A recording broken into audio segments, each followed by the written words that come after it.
میں. اس کے بعد کہیں اس میں اس طرح کی کوئی بات ہے سوائے اس کے کہ یہ ایک لوکل گورنمنٹ کو امپاور کرنے کے لیے آرٹیکل 140 کیپٹل اے کے ساتھ ڈو ٹیل کرنے کا ایک میکنزم ہے.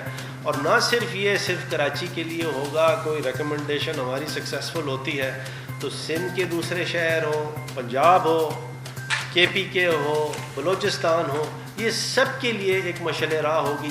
اب اگر لوکل گورنمنٹ کنڈیاروں کی یا ڈیپلو کی یا دادو کی امپاور ہوتی ہے تو وہاں تو لوکل گورنمنٹ نہ پاکستان تحریک انصاف کی ہے نہ MQM کی ہے, وہ تو وہاں کی جو لوکل گورنمنٹ ہے, میں تو اس کا مقدمہ لڑ رہا ہوں.